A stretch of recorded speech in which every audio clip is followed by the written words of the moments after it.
Friends, it's a delight to be here this morning. Dan, thank you.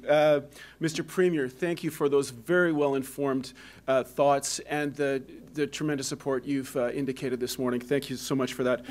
Franz, thanks also for that introduction.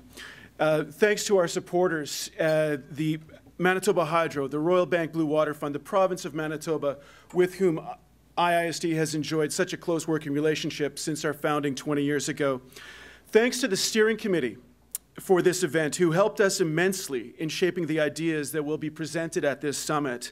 Their names are in your package. They represent a broad spectrum of stakeholders, as do you. I'd also like to thank the River on the Run Artist Collective. Their work is on display around the room, outside, on the screen, and will inspire us over the next 2 days. Thanks to all of you for investing your intellectual venture capital into this solutions agenda for Lake Winnipeg. It's an honor to be in your company. Our first key assumption is that no one has as strong an interest in the health of Lake Winnipeg as do Manitobans. Other jurisdictions are involved and are extremely important, but Manitoba must lead. Half the nutrients originate within Manitoba, and we have everything to gain in taking a visionary leadership position. Our second key assumption is that the 21st century will be as different as the 20th century was compared to the 19th century. And the choices we make now will define the future for successive generations of Manitobans. I expect to see half of the 21st century. My kids will see most of it. Fundamentally, we see this as an opportunity for transformative change, an opportunity to transform the problem of Lake Winnipeg into a coherent, compelling, and achievable innovation opportunity for Manitoba, an opportunity to truly operationalize sustainable development principles. Manitoba can turn this issue on its head and demonstrate everything that can be gained environmentally, socially, and certainly economically. In the course of this summit, we're going to envision what the future could be like. We're going to cast our minds forward and envision what the solution looks like. And then we'll conduct an exercise to plan the course to that future that we aspire to. It's a process called backcasting. The steering committee has helped us craft the focus question for this exercise, which is, how do we create and take advantage of opportunities for Manitoba's economy while reducing nutrient loading within the Lake Winnipeg Basin? The backcasting process allows us to think clearly about the future. We're not here to complain about the present, we're here to shape the future. When our children and their children fly over the Manitoba landscape, what will they see? When our old age pensions depend on their prosperity, what will they see? A fractured land exposed to the vagaries of floods, droughts, and whatever other tempests climate change may bring? Or a fecund, verdant, resilient landscape providing all manner of products and ecosystem services?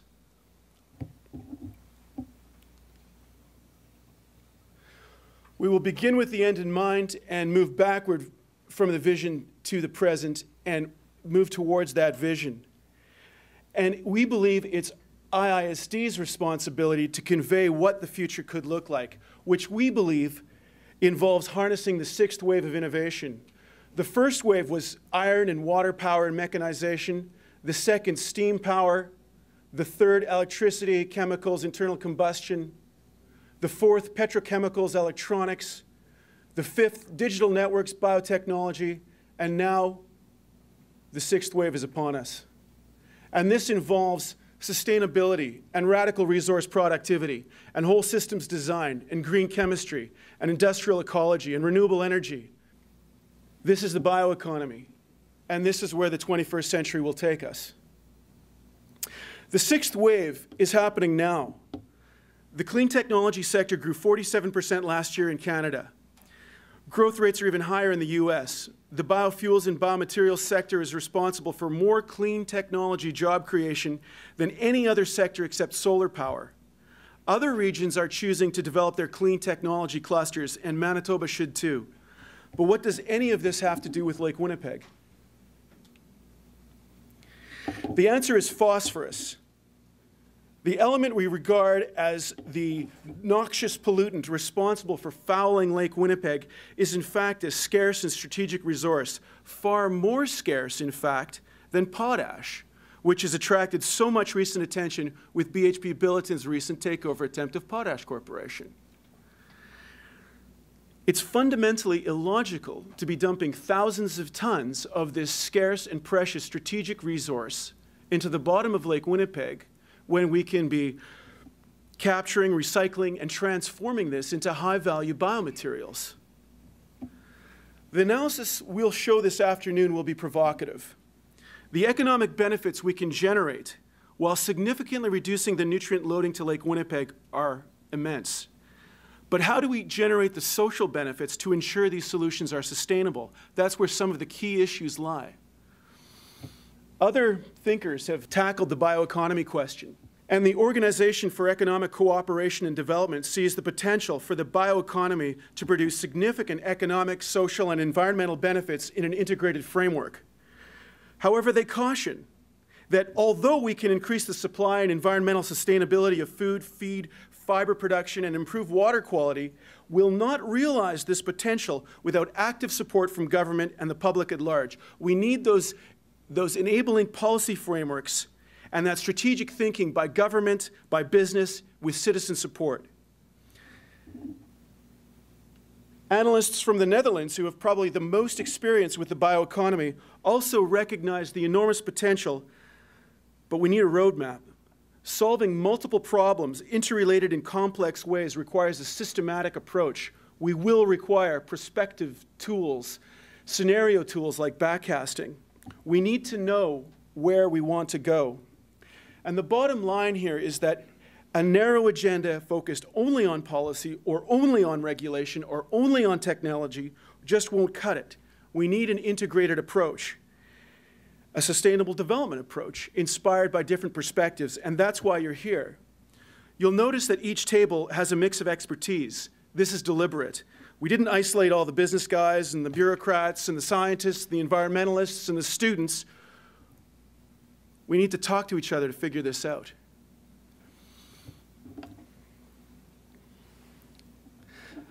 The task for you today and tomorrow is to think big, to dream, to really engage with the backcasting process because it does work. An excellent example of just how well it can work is the Burnham Plan of Chicago. The Burnham Plan is named after Daniel H. Burnham, an American architect and urban planner. The Burnham Plan was motivated by the great urban problems of Chicago: overcrowding, poor public health and sanitation, and poverty. And the realization that without long-term strategic thinking, Chicago would miss the opportunity to become an industrial superpower and one of the world's great cities.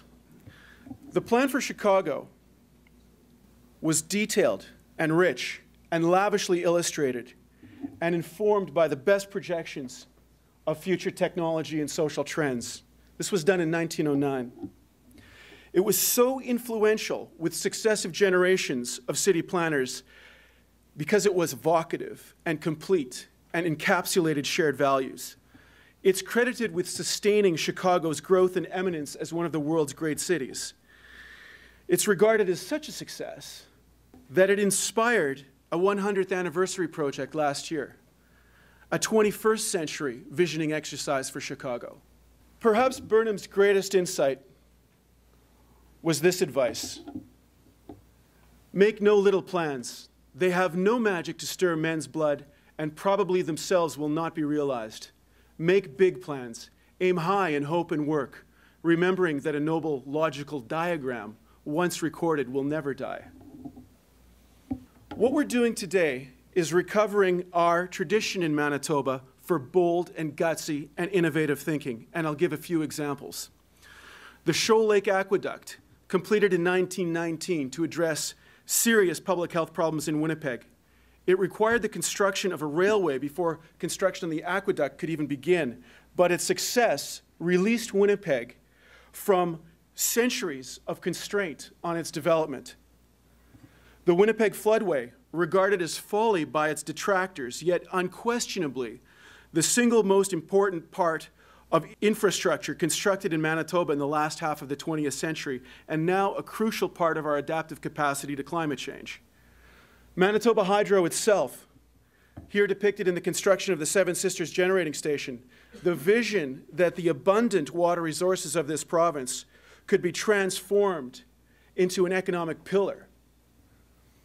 We believe that the project we're embarking on today is the 21st century equivalent, realizing the value of our underlying assets, water, land, and nutrients, assets that other regions of the world can only dream of in the abundance that we have.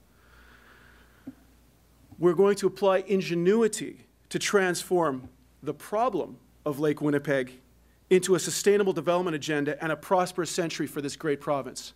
This slide depicts the structure of the next couple of days. With the guidance of our steering committee, we've prepared presentations for each of today's sessions to stimulate thinking on what is possible. These presentations are simply the beginning of the important conversations we'll be having. This morning, we'll discuss the past, our history, and how our history explains our present conditions. We'll come to some shared understanding of how the past has defined our present, but does not dictate our future.